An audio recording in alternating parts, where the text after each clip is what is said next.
selesai ngomong. Boleh saya ngomong? Apa? Boleh saya ngomong? Silakan ngomong. Baik.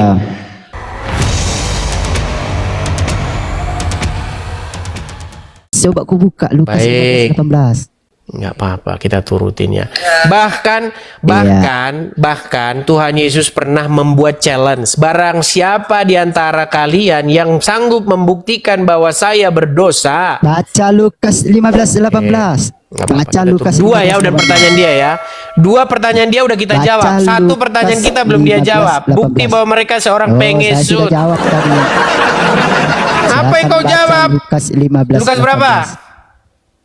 Baca Lukas 15:18. Kau tadi Lukas mengatakan 15 ayat 18. berdosa. Baik, Ya, Lukas baca. 15 ayat 18.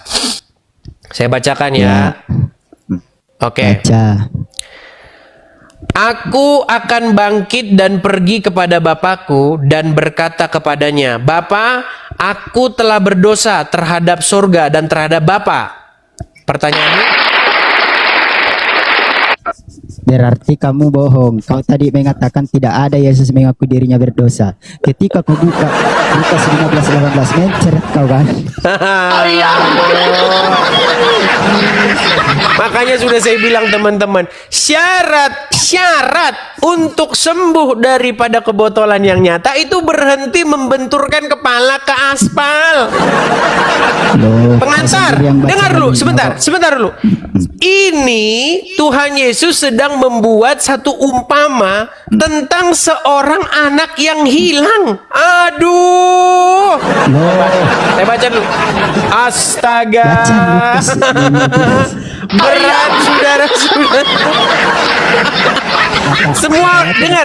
Sebentar, pengantar, dengar dulu. Kamu diam dulu, gantian. Ya. Semua orang Kristen tuh ngetawain kamu. Ini orang bocil.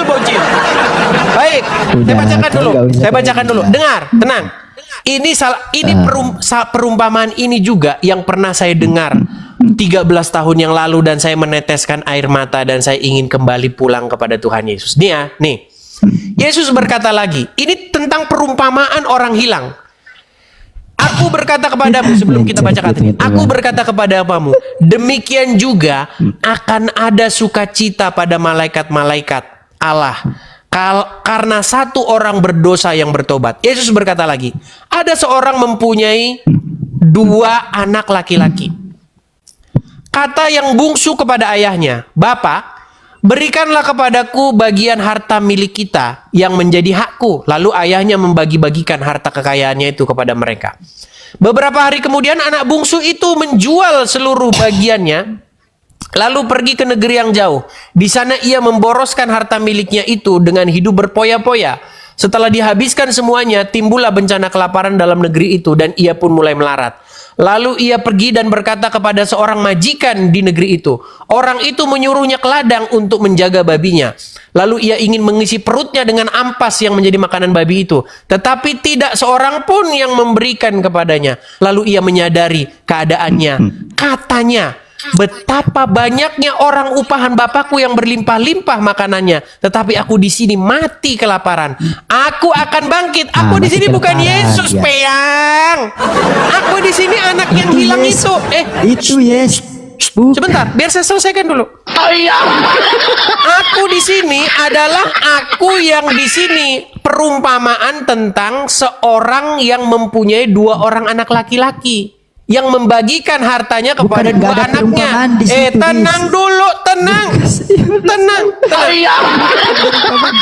Aduh, memang botolnya nggak karu-karuan nih orang. Dengar dulu, saya belum selesai ngomong. Boleh saya ngomong? Apa? Boleh saya ngomong? Ngomong. Baik. Lalu ia menyadari kepadanya, katanya, betapa banyaknya orang upahan Bapakku yang berlimpah-limpah makanannya, tetapi aku di sini mati kelaparan. Aku akan bangkit dan pergi kepada Bapakku. Nah, siapa yang bangkit? Siapa yang bangkit? Yang bangkit siapa? Anak bungsu yang telah meminta harta kepada bapaknya, lalu memboroskannya di negeri asing dan menjadi jatuh miskin. Berarti ada yang bangkit selain daripada Yesus. Bangkit di sini maksud. Aduh. Kau dibawa dulu sana. Kau dibawa dulu sana. Memang. Ini semua orang Kristen, teman-teman, dari zaman sekolah minggu ini tahu persis ini apa ini. Ini makanannya anak sekolah minggu.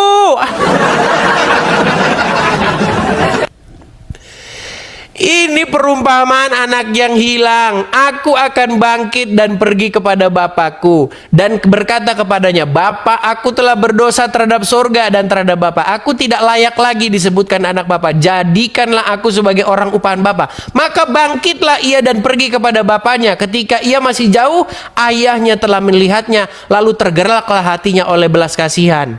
Ayahnya itu berlari mendapatkan dia, lalu merangkul dan menciumnya.